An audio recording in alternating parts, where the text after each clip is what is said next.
from Sports Shoes, and I'm here today with HOKA and our resident HOKA expert Alice, who's going to help us to answer some frequently asked questions about running shoes and also explain the HOKA road running range. One of the things that we often get asked at Sports Shoes is, what are the best running shoes?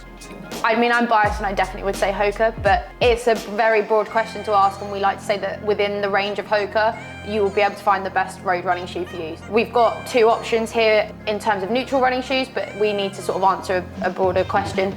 Let's start with, which is the best shoe for a beginner, for example, who's just getting into road running and wants a shoe to kind of do everything?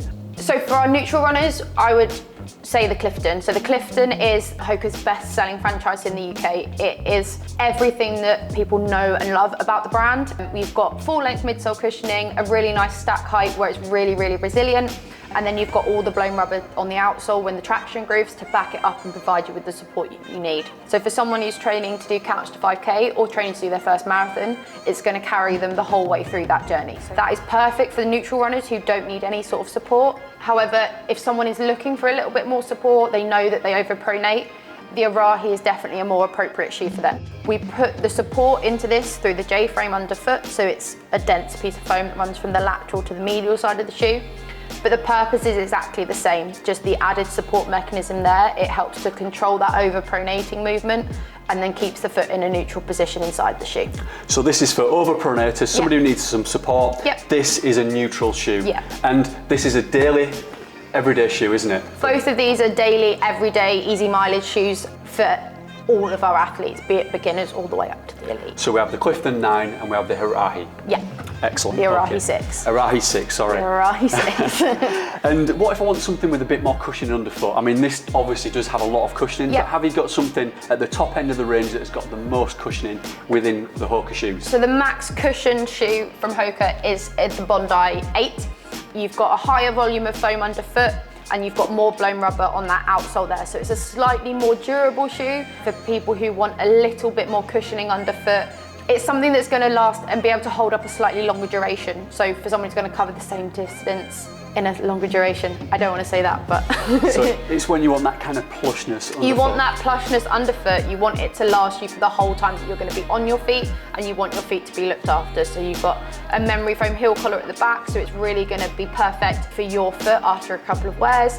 And then you've got a nice soft engineered mesh upper there to look after them as well. Excellent. Yeah. And another question we get asked a lot is, do I need a plate in the shoe, and are carbon plates really effective when I'm running? Do I need a carbon plate in the shoe? So carbon plates are sort of really good from a performance perspective. Put ours in slightly different versions with a couple of different carbon plated models that we've got. So we can start with the likes of the Carbon X, so our standard marathon carbon plated shoe with a knit mesh upper, and it's slightly lower profile in comparison to something like the Bondi X. So the Carbon X is for someone who is quite traditionally used to wearing something like the Clifton, whereas the Bondi X is more durable for a longer period of time, and for someone who's more familiar with wearing something like the Bondi.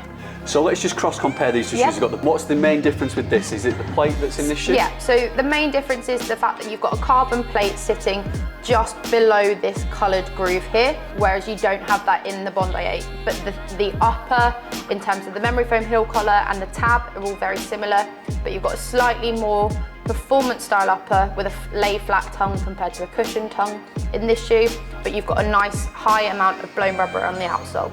So the idea behind this is to bring carbon plates to the masses so that everybody can level up and everyone can experience the benefit of a carbon plate on race day. Wow, so that's quite a niche shoe, isn't Yeah. it? Yeah. So this is the max cushion shoe, and this is the same version but with a carbon plate. Yeah. Excellent. It So still provides that high level of cushioning that Bondi wearers know and love. It means they don't have to compromise on that high level of cushioning. So I want something a bit more stripped back then with a carbon plate in. Is this where I would then move to this shoe here? Yeah, so you are used to wearing something like the Clifton 8, you know it's slightly lighter weight than the Bondi, slightly lower volume of foam.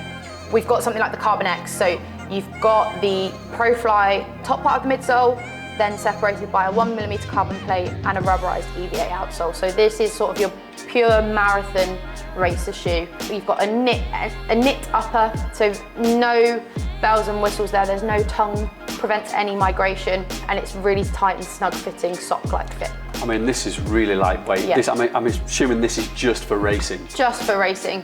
For some of our elite athletes, they'll wear it for some of their sessions, but it is purely, we like to pitch it as a marathon racer shoe. So marathon racing shoe, and if you want the carbon plate in a training shoe, that's when we go to the Bondi X. Fantastic, okay. And then moving into something like trail, where we've got uneven surfaces, we need to look at a shoe that's going to give us a little bit of traction on the road and also off-road. So this is the Challenger. Yeah. So this is the Challenger 7. So this shoe is perfect for anyone who wants a shoe that does a bit of road and trail running. If you've got to travel sort of a couple of miles on the road before you get to the trails, the Challenger is perfect for that. So we've sort of reinvented the shoe from the bottom up with some gravel bike inspired lugs. You've got some wider, broader lugs along the bottom, and then you've got some more densely packed chevron shaped lugs around the outside. So that really gives you the traction that you need on the trails, but then a smooth ride on the pavement still. So one of the questions we do get asked often is, can I wear a road shoe on the trail, or can I wear a trail shoe on the road, and what is the difference? So this really is a hybrid shoe, isn't it? It's the perfect all-terrain shoe. So we say that in order for you to maintain the lifespan of your shoe properly, it's best to wear a trail shoe on the trails or a road shoe on the roads. But if you want a shoe that does a bit of both, an all-terrain shoe with durable blown rubber lugs on the outsole is going to allow you to have that benefit. So it's going to give you the performance on the road, it's going to give you enough grip to mix the surfaces together. It's a great road trail shoe. Yeah. Fantastic.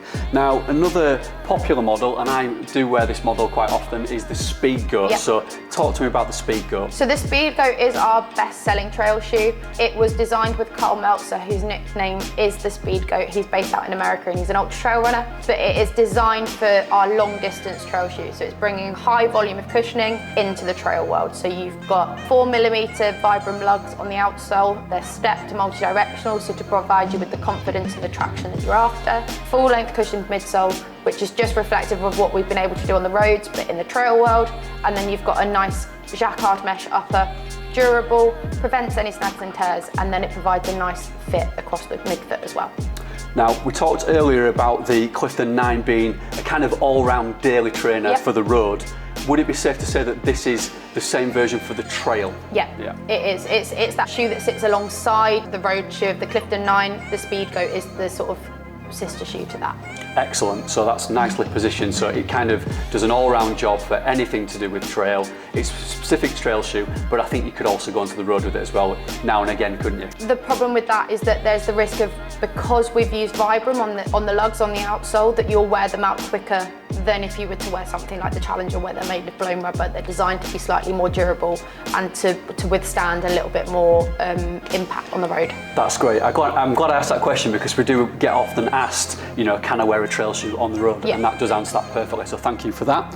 Okay, so moving on then, we have the shoe at the top of this rack here, which is the HOKA Rocket X2. So this shoe is really the super shoe of the range, isn't it? So this is HOKA's new super shoe, the Rocket X2. It's designed to sit above, in terms of performance capacity, anything that we've produced up until now. So it's still got the 1mm carbon plate, but you've got a super critical Piba foam midsole.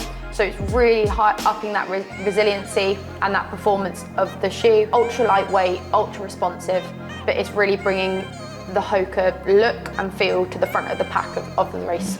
So this is the pinnacle shoe in the range in terms of road racing. And that sits right at the very, very top. It does indeed. That's great. Well, thank you very much. Hopefully that explains the HOKA range. Hopefully that answers a few frequently asked questions. I'd like to thank Alice from HOKA for helping us with this video.